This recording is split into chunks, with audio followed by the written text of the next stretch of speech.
Welcome back, everyone. As you know, this is Merrily at Super Soul Solutions, and this show is Animal Communication Part 3, a Thanksgiving special of heartwarming human with animal communication stories.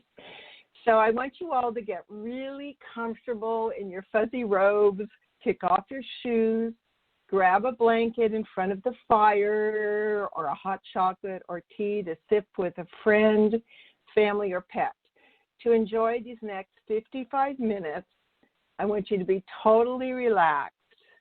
And if you have a pet, know that your pet understands what I will be talking about and sharing and will enjoy listening next to you as well.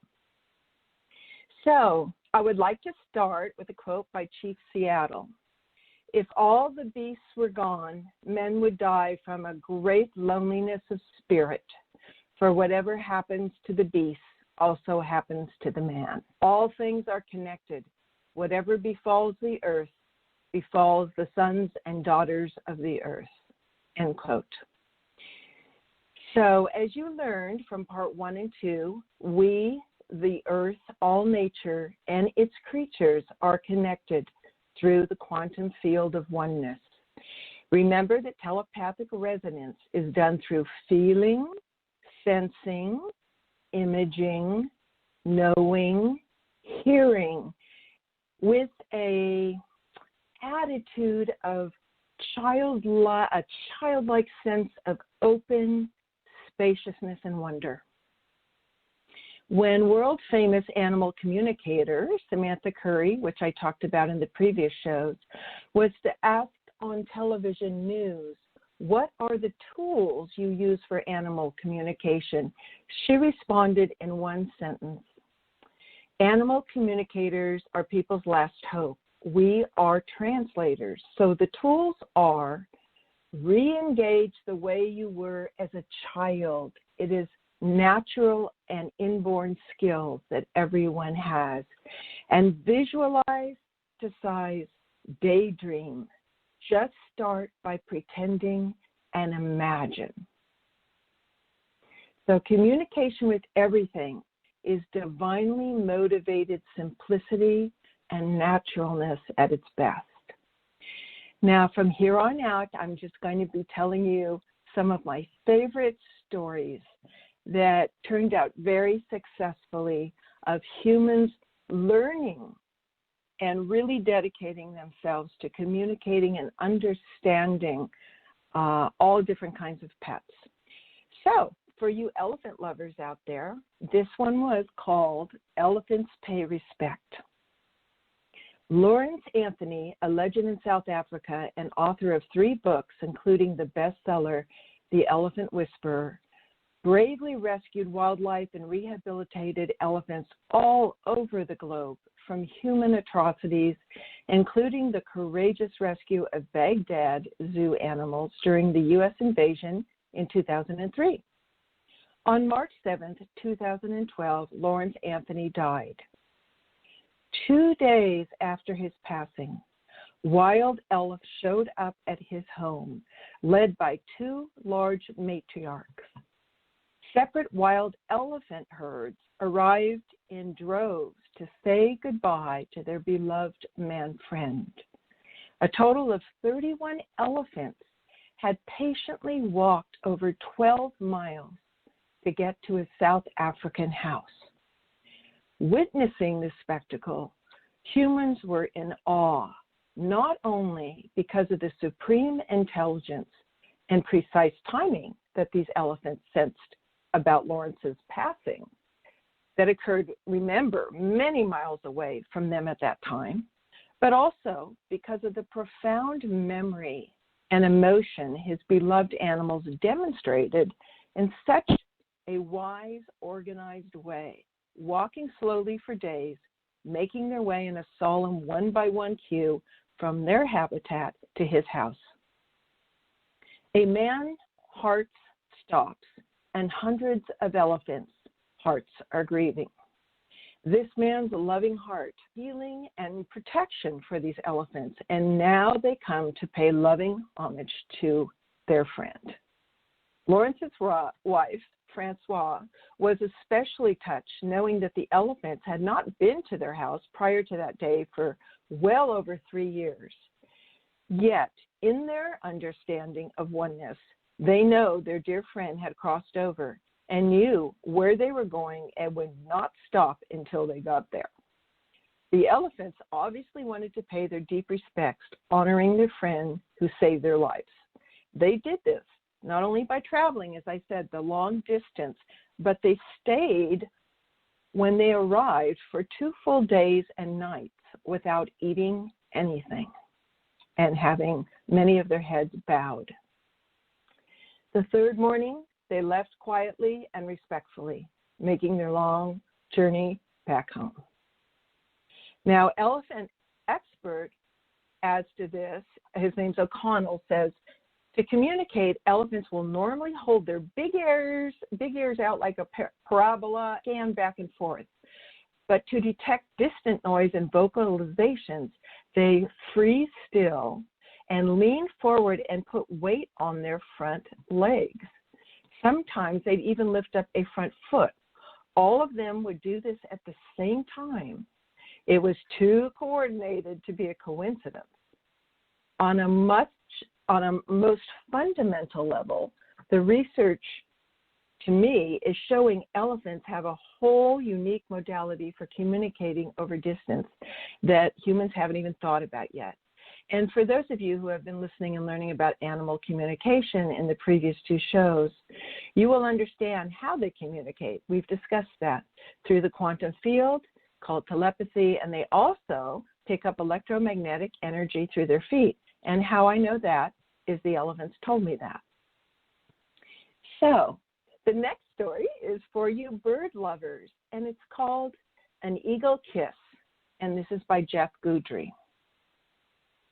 So some of you at the top of my pre-announcement page on the radio show, or if you're on my email list and receive my shout out, you will see the picture of Jeff with his gorgeous eagle, with the eagle's head bowed under Jeff's chin as they're communing together. So here's Jeff's short story. Freedom, an eagle, and I have been together 11 years this summer.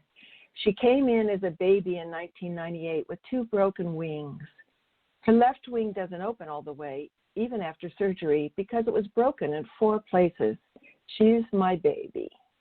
When Freedom came in, she could not stand and was emaciated and covered in lice. We made the decision to give her a chance for life, and from then on, I was always around her. We had to tube feed her for weeks. We had her in a huge dog carrier with the top off, and it was loaded up with shredded newspaper for her to lay in.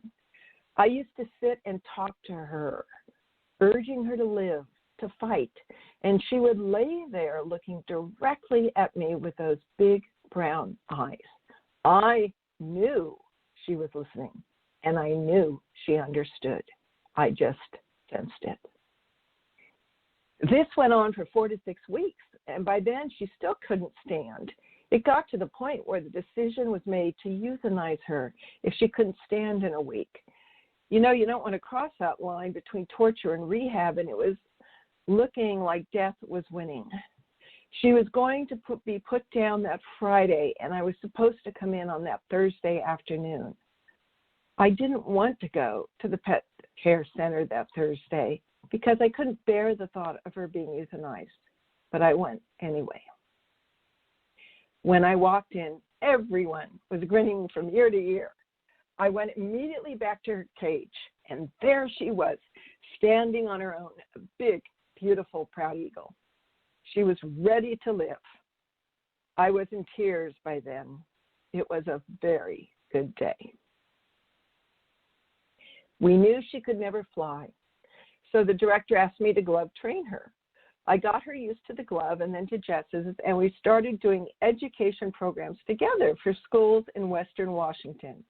We wound up in the newspapers, radio, and some TV. Miracle Pets even did a show about us.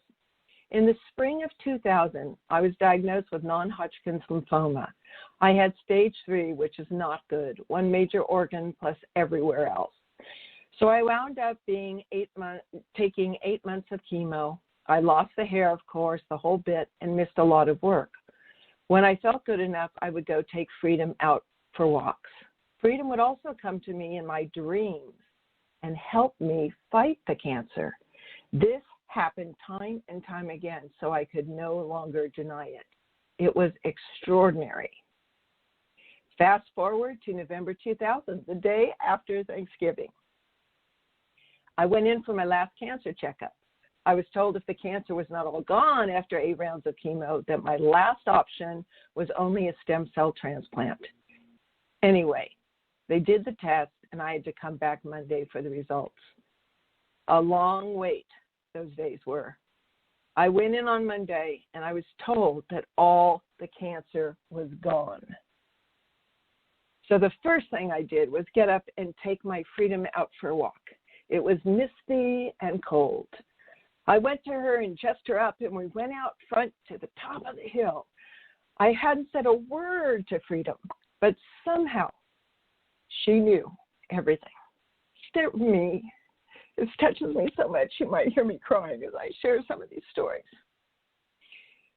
She looked at me and wrapped both her wings around me as tight as her strength would allow. I could feel them pressing in on my back. I was literally engulfed in eagle wings like an angel. She touched my nose with her beak and stared into my eyes, and we shared eternity there like that. For I didn't know how long. It was magical. We have always been soulmates, ever since the beginning. I have had people who were sick as me, come up to us when we were out, and Freedom has some kind of magical, healing, energetic hold on them.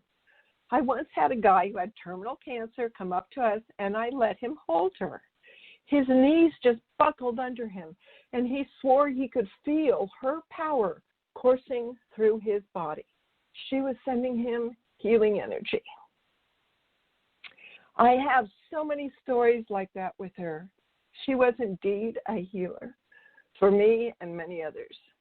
I will never, ever forget the honor I have of being so close to such a magnificent spirit as Freedom. So beautiful.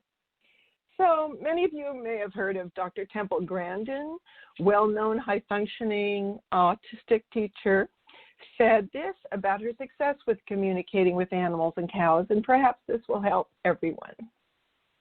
Quote, "Because we are human, we think of language as words, abstractions, symbols, and squiggly lines that form linear thoughts. Some people believe that language is the only way to communicate. This is just not true. We have to get away from written language. I am a visual thinker, and so are animals. Do many people, especially those with autism. Someone may say to me, 'My dog is crazy,' and want me to suggest what to do about it. Well, for me, that's too abstract, just not enough information for me. I question them until I can make a video in my head. I need to know what kind of dog, how big it is, and what it is doing. Then I can form the video and draw on the visual database I carry in my mind, much like an internet search engine would. I first started working with cattle and could immediately see what the cattle were seeing. For instance, they may see a paper cup on the ground, be afraid of it, and balk at it. Most people don't even notice these things or dismiss them as being unimportant. But then they have missed totally the way animals think." End quote. When Dr. Grandin was asked why so many kids with autism love animals and do so well around them, she replied, "Because they understand the animal. They live in a world of sensory input. Animals have a lot of postural signs as well that most people don't ever pick up on." So very interesting, and very interesting how many children and beings are labeled with autism, and actually in many ways how advanced they are. So the next story I want to share is a personal one. And there's a picture of me with a dolphin in the pre-announcement page and also on the shout-out so you can see me. This was probably a good 20 years ago in my first experience with dolphins. This one's a little bit X-rated, I want to warn you. So I was driving myself across the entire United States and having an adventure for 2 months. And I was camping by myself out in different campgrounds. Sometimes I was the only one in the entire campground, which was a little freaky. But as I finally got to Florida and was heading down to Key Largo, I had my window down. And when I got to the Keys, I heard this like this. And I went, oh my gosh, that's a dolphin. Where's the dolphin? So I pulled over, and right where I pulled over was a place called Dolphins Plus. And they said, come swim with dolphins. So I pulled in, and I went, oh my gosh, that's going to be so much fun. And I walked in, and Lloyd, the owner, and his wife had rescued these dolphins over, the last 15 years, mistreated ones. And they had a big section of the ocean caged off in 2 separate cages and all of that to keep the sharks away. So I said, can I join the next swim? Because I think they do like 4 a day. And he said, oh, because usually when you're single and can, you can get in anywhere. It's just when you have to get 2 seats. He said, no, we are booked way ahead of time. And I said, well, I know I'm here and I'm supposed to swim with these dolphins. And so I will camp right in the camping ground next door. And here's my phone number. If you get a cancellation, please call me. So I'm heading out over there and the phone rings and he says, believe it or not, someone just canceled. So get your suit on and come back. So I came back. Now, there's about 8 of us, and these dolphins, of which there was a total closest to us in 2 different areas, 2 in one area and 3 in another, were, of course, incredibly brilliant. That was obvious. I mean, it is just so obvious how smart dolphins are. And so I knew that what they were doing is they knew the game. They knew that we were going to hop in, and then it's up to them whether or not they want to have contact with us. And so I knew they were checking us all out. So I just kind of mentally, lovingly said to them, I so appreciate that you have sacrificed your lives to educate people about the brilliance of you. And I'd never known anything about dolphins. I never swam with them. And I said, thank you for humbling yourselves to be with us. And so he filled us in on all the things that could get us into trouble. He said, if the dolphins are snapping their mouths open and closed, it means they're angry. Don't touch them. They're tired of people. If they grab your hand playfully, don't pull back because they have 90 sharp teeth.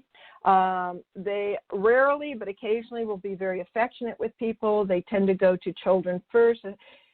If you're pregnant, you need to raise your hand because you need to be in a separate area because you'll get all their attention. So they filled us in on all this stuff. So we put on our fins. We're in a swimsuit. We're in about 18 feet of ocean water. And I jump in. And being a very playful sort and a pretty good swimmer, we had rules that we had to keep our hands by our side. And so I started doing a dolphin kick, and I went underwater. And I started making dolphin sounds like, well, let me tell you, God only knows what I said. I think it was something like, hey, handsome, come here. Because the first thing that happened to me is as I'm coming up out of, oh, by the way, I need to say this. They said if one person has contact, do not swarm that person because the dolphin will leave. Let them, stay within away 15 feet from them. So what happened is I surfaced, and this dolphin, male dolphin, immediately grabbed my mask in his mouth. So I'm basically looking down a throat with 90 teeth. Now, I screamed. I went, ah! Probably levitated across the water, backed up, got my breath, and I hear this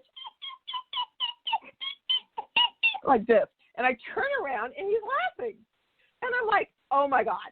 So I'm like, very funny, I said, why'd you do that? And he said, because your only fear that we could read in your fields was great whites and sharks. And so when he grabbed me, he wanted to teach me that it was his way of being playfully working me through my fear. And I said, okay, thank you so much. So I grabbed my mask back from him, put it on, and, you know, you have like about a half hour with him. And basically we started swimming together. And then what's really interesting is I was looking underwater, and there was a female next to me, and there were two males, and they were circling me. And the one male, basically, I'll just be straight, his penis comes out. It's pretty large, and it's slightly hooked, and he came in. They know exactly how to match your energy. I'm strong, and I'm a swimmer, so they match that. With a child, they would be really gentle. But he came in, and the penis hooked behind my knees, because I guess that is where the opening of a female dolphin would be, up from the fins. And I go spinning around, and I'm laughing, and he's laughing. And this goes on for like 15 minutes. And Lloyd on side is going, are you okay? You okay? And I'm like, oh, yeah, I'm fine. And there was a woman there from the South. She goes, that's the most disgusting thing I've ever seen. But, you know, it was fun. It was like, whoa. I mean, they know you have to breathe every, 20 seconds or so. So they're not holding you down. But these guys were bottlenose dolphins. They were huge, and they were powerful. And so I considered that an incredible, compliment. So basically I was getting tired. So I sent him a message. And remember, I hadn't done animal whispering a lot. I just go on total faith and just go for it. So, because I consider most animals smarter than people. So I basically sent him a message, and I said, can we stop? Can we stop? And he went, and I have pictures of this because I got it on video. And he stopped straight up, so his tail down, face up. We were 6 inches from each other. He looked at me directly in the eyes. And my arms were around him. You have to be really careful. You have to take off all jewelry because their skin is so soft. You could scar it. You never want to touch over their blowhole or eye. And my arms around him, and I said, I love you, but don't you know anything about proper foreplay? This is the message I was sending to him. He looked at me quizzically, and I mean, they're really intelligent. And I go, can I have some presents first or something? That's just my mischievous humor. So then he just disappears. And I'm like, oh, boy, I guess I blew it or whatever. He proceeds to come back with a pebble that he found at the bottom of the thing and dropped it in my hand. And then he goes back again. And I'm realizing, I hadn't realized at first, that he is bringing me presents. So I'm like, oh, my God, thank you so much. And the next time it was a piece of seaweed, and the next time it was an old bottle can.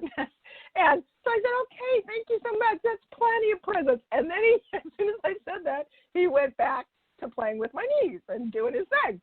So we had a great time. And that was my first experience, right? So I'm getting out. Lloyd's going, wow, he really liked you. And I said, well, I said, I think I speak Dolphinese. I probably said, hey, big boy, or something. And he laughed. And he said, yeah, they can be very, very affectionate. And what I realized also, I happen to know this, is 85% of dolphins are human souls, okay? So that's a whole nother subject for another time. So, and we are biocompatible. Our genetics are very, very close. And their brain is almost bigger than ours, if not bigger. So it was like, whoa. So I told him immediately, I said, I have to do this 3 days. So as I was getting out, he was calling me. He was going, like this. And so I turned around and sent him messages and said, I'll be back. Thank you so much. So I'm getting out of the pool, and I tell Lloyd, I want to do this 2 more days, 3 times. And he goes, well, we are booked, but he said, since you had so much fun, why don't you come?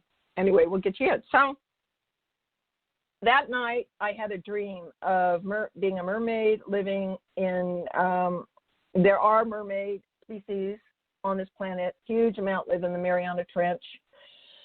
So there are domed underwater cities on this planet, and I had a dream of having a parallel or past life as that.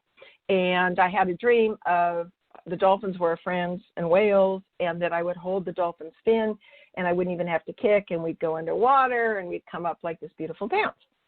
So the next day I show up. Now, the advantage I had was that it was my second time and everybody else's first time. So I decided to go, not to hurt Fonzie's feelings, but I decided to go to the area next door just for a difference.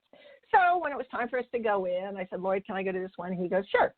So I jumped in, and of course I'm much more comfortable now because I'm like, and the next thing I know is Little Bit, who is the male there, he starts coming to me and frolicking with me, and I mean frolicking sensually. And I yelled at Lloyd, word must get around the neighborhood. I'm like, wow. And, there was a little boy, and he got a lot of attention, and there's another woman that got attention. So basically, I stopped a little bit, and I said, okay, thank you so much for your affection. I love you too. And I sent him the image of the dream I had of me holding onto his fin and him and I doing this dance. And he immediately picked it up, because remember, there are images. Immediately picked it up. I held onto his fin, and they were able to give us rides if they wanted to, by the way, and held onto his fin, but it was exactly like my dream. He went under, and we went up together. I didn't have to. I'm pretty good size. I didn't have to flutter kick at all. And it was beautiful. It was like one dance being part of one being. And we came up to the surface after about 5 minutes of this, and he was going back down again, and there was this like jellyfish, and it's one of the jellyfishes that are poisonous, and it was like over there. And so I went to the surface, and he came back, and he goes, what's wrong? And I said, the jellyfish, I don't want to be stung by it. So what he did is he immediately went, got the jellyfish, pushed it all the way to the corner where the fence was, and came back to get me. Okay, folks, so by that time, I was absolutely in love. I was like, okay, I'm yours. I mean, seriously, it was so much fun. So unfortunately, time was out, half hour was up. So went back, slept in my tent, showed up the next morning, went back to Fonzie's group, and went back there and just continued to have a beautiful, beautiful time of communicating with them and practicing. Very magical. So I want to get to some other stories, but that was my dolphin experience. So that was so much fun. So if you ever get a chance to swim with dolphins, and if they're well taken care of and they don't mind, they're one of the most brilliant species on the planet. They were here way before humans came, and they were here to hold the frequencies and balance Earth. A lot of the whale songs do that. By the way, there's a website called speakdolphin.com. It has amazing pictures, videos, and dolphin songs, as well as a book. And Jack Kazowitz runs that, and he's a lifelong kind of perfectionist with musical skills, which led him to the first breakthrough in dolphin research, the discovery of complex musical form within dolphin vocalizations. So although the songs within these dolphin vocalizations are too complex for the human ear in their original form, Jack used graduate level musical students, because he was a musician himself, from the University of Miami to perform the dolphin songs on human instruments such as guitar and piano. And this allows humans to appreciate the beauty and sophistication of the dolphin and also whale-composed music. Now, I told in one of my many shows about kymatics, which proves that sound creates form.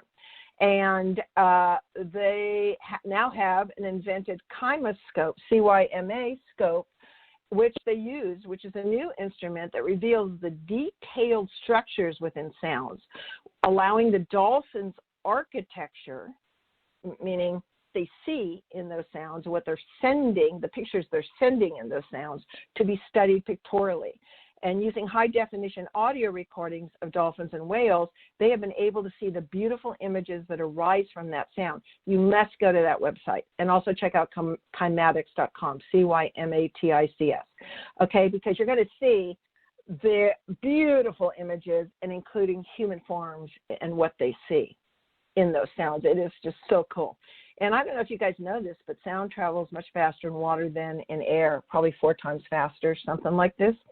So check that out, too. Carl Sagan who those of you that are my age knew him as a famous scientist on the TV. And he has a great quote I've always loved, which is, quote, "It is of interest to note that while some dolphins are reported to have learned English up to 50 words so far, and they use it in a correct context, no human being has been reported to have learned Dolphinese," end quote. So I just appreciated that humble thing. So what I want to get to is also what about communicating with one's most, the animals that most people consider pests. And you know how that is. We just try to kill them or squish them because they're a nuisance. So what are two of the most common, quote, pests that humans feel infiltrate their house and garden? So I chose animal communication stories, successful stories with gophers that tear up the garden or lawn, and with ants and infest your house. So I hope this puts a new light on even the animals that one may consider not smart, not knowing anything, small, dumb, etc. So to do this, my memory brought me back to 1954 to the endearing book that I read called Kinship with All Life by J. Allen Boone, who was a direct descendant of Daniel Boone, the famous explorer and woodsman. And Boone worked hard, very hard, and very humbly. He's super intelligent and diligent to learn how to communicate with all living creatures with not having any teacher, with no judgment. And back in that time, they used the term beasts for all, beasts of burden for most animals. So he developed the skill to quiet his mind and just move into a sacred communion. And so I will be sharing his direct stories of two of the experiences that can be found in his book, The Language of Silence, published in 1970.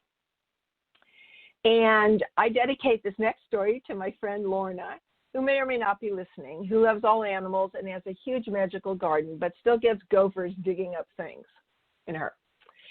So, quote, "Despite gophers having a low rating with humans, they are exceptionally wise and impressive little rodents. Life for the gopher has never been a bed of roses. Almost everywhere that he goes or she goes, humans are eager to trap, poison, or otherwise destroy them. And if a human doesn't kill them, a hawk, coyote, snake, or fox is happy to do so. Out of necessity, the gopher has to have the gopher-itness," I threw that one in, pun intended, "and operate with unusual ability and agility. With his powerful foreclaws for underground tunneling and his sharp incisor teeth, he is a very hard worker and snaps off flowers, vegetables, and young trees. When it comes to wrecking gardens, the gopher is in a class of his own. An owner of the garden is apt to explode into undiluted savagery and do whatever it takes to kill them.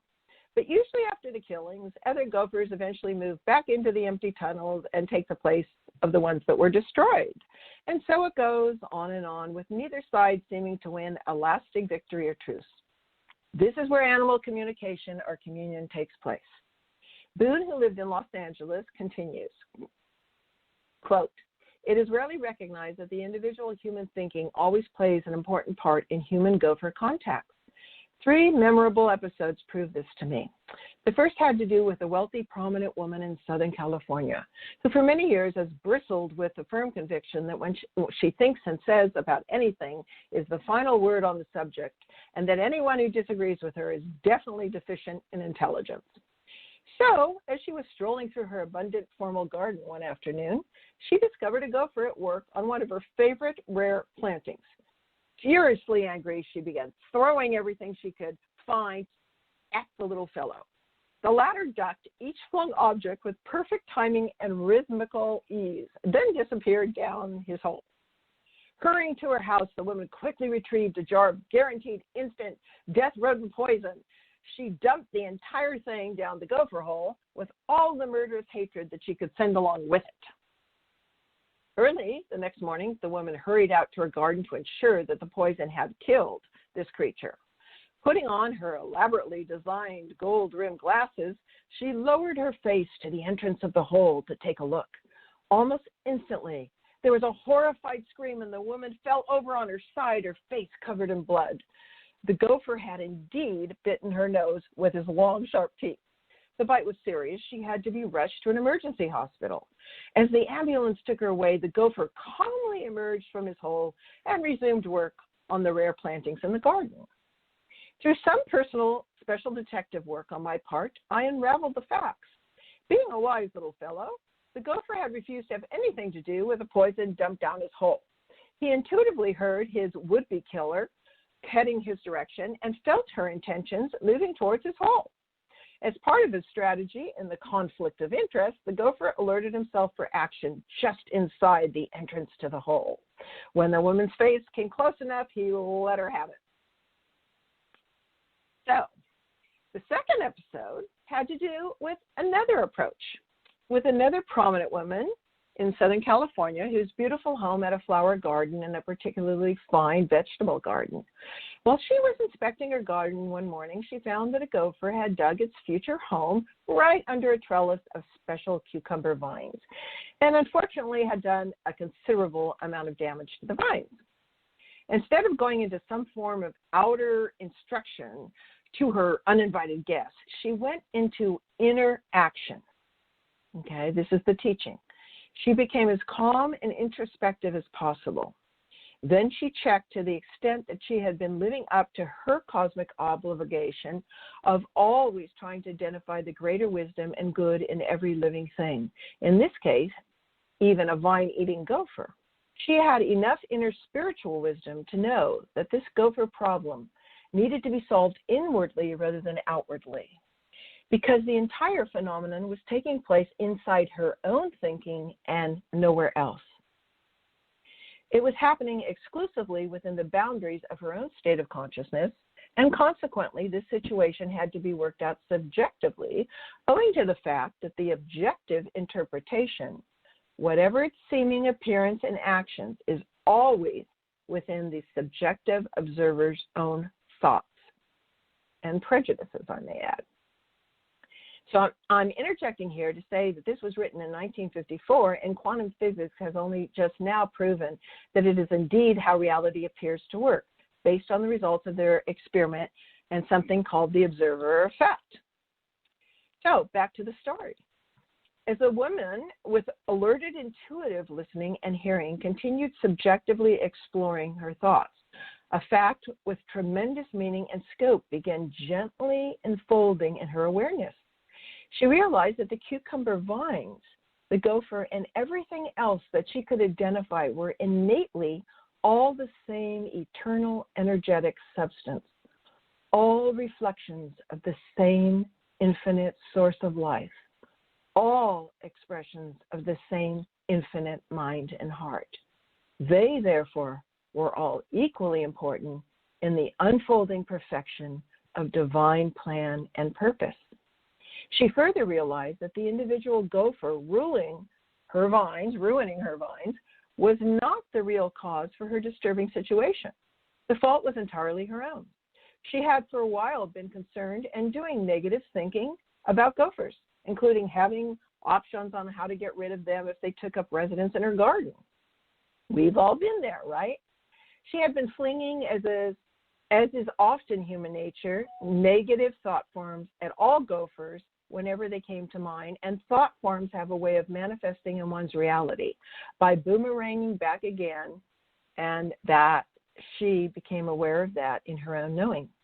She owned that she had projected this mental picture into her reality by her own negative thinking and feeling, and was confident that she could create a new outcome together.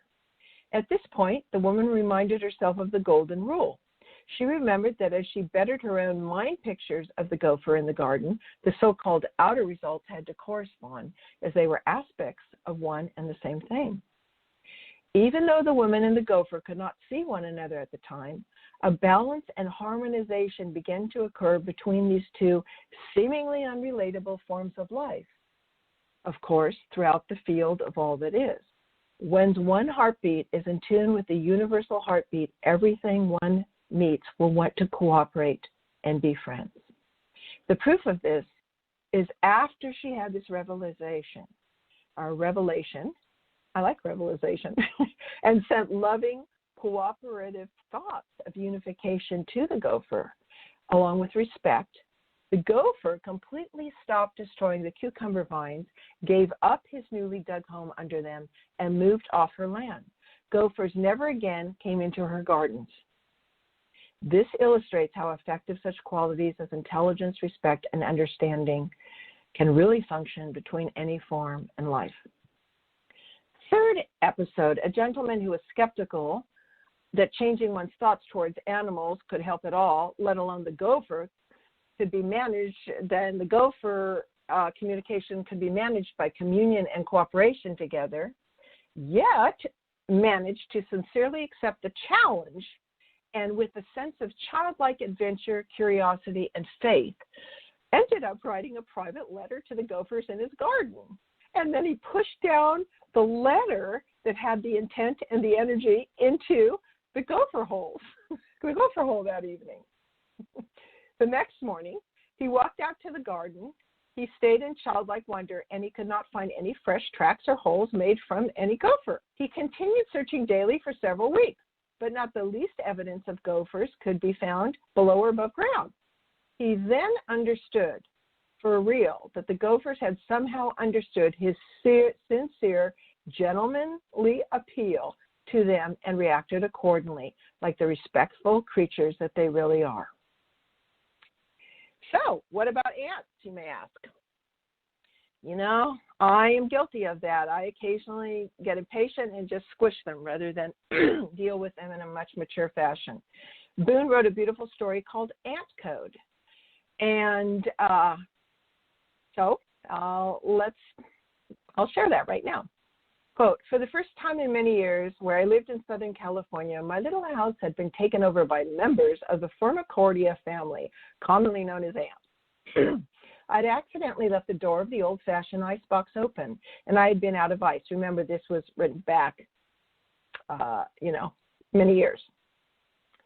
Milling all over the food on the inside were more ants than I had ever seen. Being a keen observer of nature and its kin, they were all over the walls, floors, and ceilings of both my porch and my kitchen. Under the back door came line upon line of reinforcements headed for the new food find. My dinner was ruined, and I resented these ants in a most primitive way. Hurrying over to my nearest neighbor, I borrowed a can of ant poison, temporarily forgetting my resolution and commitment to treat all forms of life with respect, kindness, and consideration. Returning with a can of poison in one hand and a broom in the other, I was ready to massacre.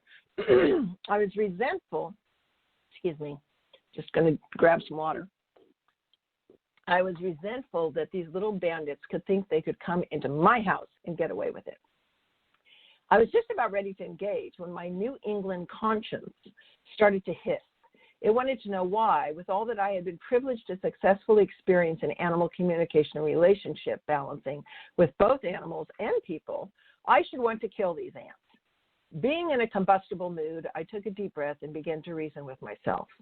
Finally, I decided to not go through it and to confer with my unwelcome guests like the animals and the dog I work with, Strongheart, had previously taught me. But how to confer in a practical way with an army of ants? I had no idea. Sitting on the floor to better observe the situation, I tried to find the lead ant or the committee of ants in charge of food retrieval. I looked through a huge magnifying glass. No one ant or group appeared to be any more important than any other ant. Each ant was equally doing its part in the general effort without the need for instructions or supervision. So I set up the invisible bridge I had been practicing and doing successfully and quieted myself preparing for a two-way thought transference. But I had only done it with a single animal at a time. How does one communicate with hundreds of ants all over the house? Was befuddling. So logically, I decided the only way it could be done is to turn myself into a broadcast station and talk to all the ants at the same time. This I proceeded to do. Listen, ants. We seem to be living in a topsy-turvy world. At the moment, I'm not entirely sure whether you or I really belong in this house. But one point I am very clear is your wants have ruined a perfectly good dinner for me. I had to go to considerable effort and expense, all alone too, in order to get that food for my dinner tonight. I have to eat to live just as much as you fellows do. Then without any kind of may we have some food, you came sneaking in here and took my dinner away from me. That is neither right nor fair from any angle of approach, especially in these difficult days when we are all out trying to help one another. I paused after sending that. I paused and observed. The broadcast did not seem to be having any lasting effect on them. More ants were piling into the walls, the ceiling, and more appeared to be working on the food. It was discouraging, but nevertheless I kept on. You ants may not be aware of it, but I'm in a position to wipe most of you out of existence within the next few minutes with this poison and broom. But that does not seem to be the right answer. We humans have been killing one another off in matters of this kind for centuries, and we are worse off today than we were when we started. Then, remembering how everything likes to be appreciated, and my most successful animal communications were when I understood and appreciated the animal I was speaking with. I began sending all the complimentary things I could think of in their direction. I told them how much I admired their keen intelligence, their zest for living, their complete dedication to whatever they happened to be doing at the moment, their harmonious action in a common purpose, their ability to work together without misunderstandings, or the need to be constantly told what to do. After sending that with the greatest respect, I paused to take another look under my magnifying glass. The situation seemed to be worse than ever, so with a sigh, I decided to end the broadcast and say, that's all I have to say to you ants. I have honestly done my best in this situation. The rest is up to you fellows. I am speaking to you as a gentleman, knowing you are intelligent, respecting, and kind. Then he said he went into the living room, sat down in the chair, and felt very dejected. I started thinking I was actually insane to be talking to ants. So I decided I needed a change of scenery. I left the house and I took myself to a comedy theater in the neighborhood to try to forget the entire experience. Returning home shortly after midnight, I went to the back porch to see what was happening. There was not an ant in sight, not one. The icebox was still open. I ran up the stairs with the food was still there, and there were some crumbs and food still on the table, but not an ant in sight. I inspected every inch with a flashlight, the walls, the ceilings, and couldn't find even one straggler. The little fellows had actually kept their part in our gentleman's agreement. This happened years ago, and I've never been bothered since by any ants in any manner, at home or abroad. Occasionally, one scout ant passes by through the room on his way from one outdoors to the other, and passes just long enough for us to send to each other a friendly, polite greeting. So there are countless of hundreds of ants moving about the ground where I lived, and plenty of entrances into the house. There is usually food sitting in the kitchen and on the back porch that ants like. While they invade the homes of my neighbors and annoy them excessively, they never gang up on me anymore. Our respectful agreement holds true to this day, not only with the ants that had invaded my home, but with all other ants as well.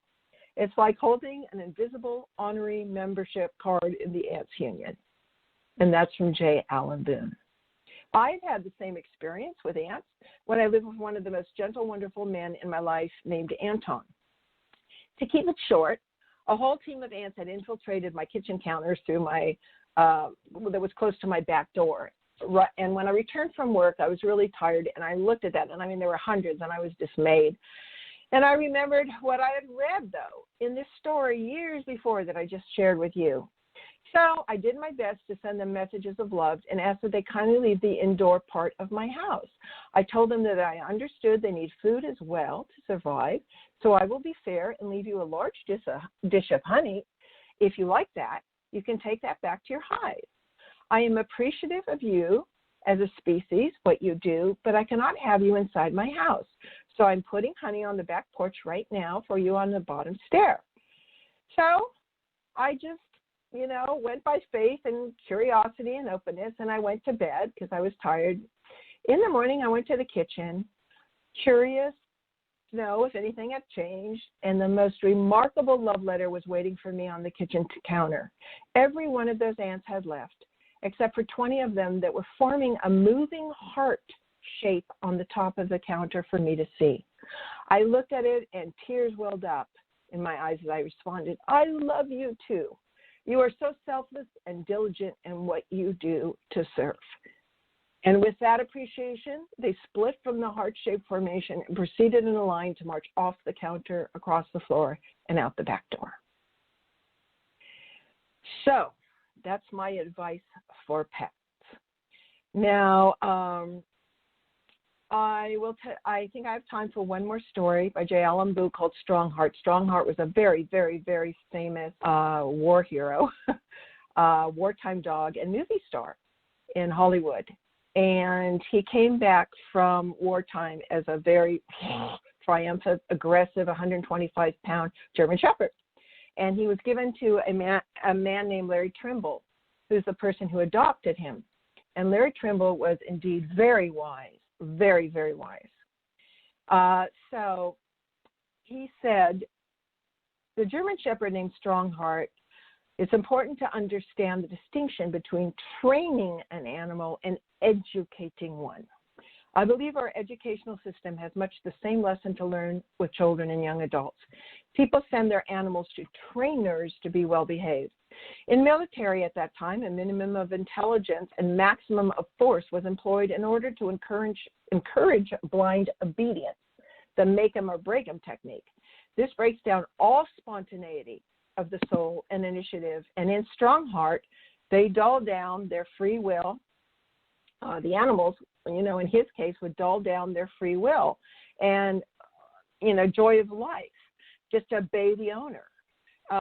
So, this man, Larry Trimble, became a correct steward, and he Strongheart to an open farm and just studied him and allowed him complete freedom and noticed and focused on his strengths and who he really was. And Strongheart's thinking and natural impulses were, walled off before and kind of becoming a four-legged slave.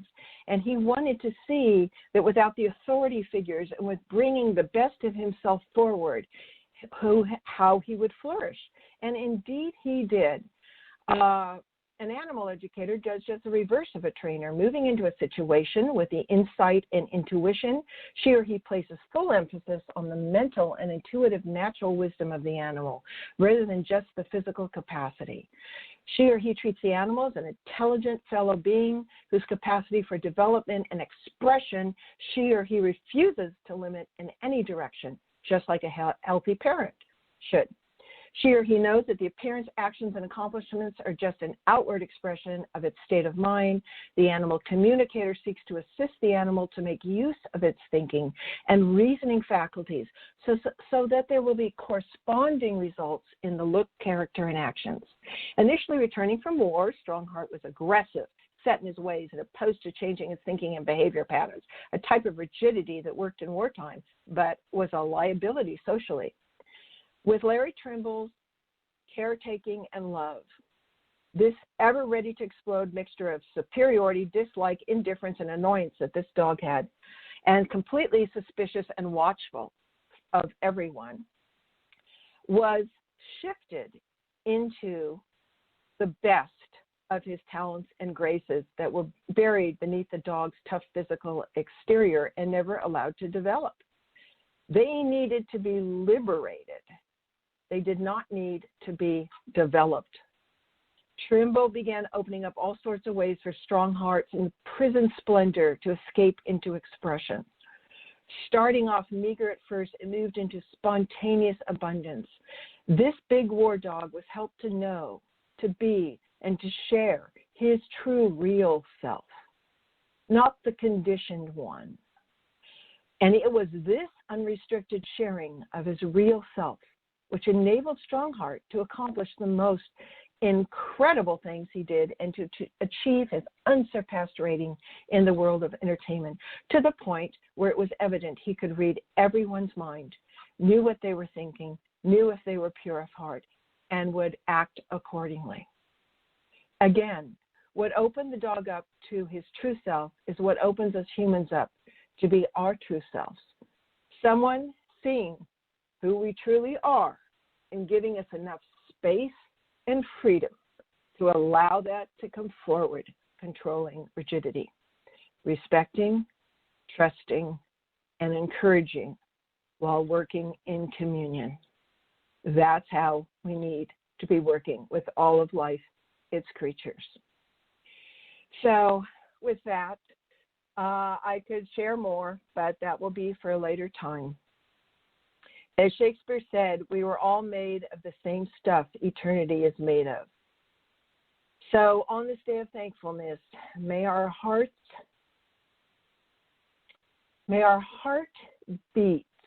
echo back and forth with one another and all living beings, respectful of our differences, focused on our own and others' commonality together, generating a harmony and rhythm that pervades all living beings and sustains the kinship and oneness of all life, wherein all is well, always, no matter how it may appear. I am thankful for all of you that have curious hearts and childlike passion to share with me in the joys and wonders that are here for us to discover and share together with these wise four-legged brothers and sisters and all the other creatures on this planet together. Blessings to you all.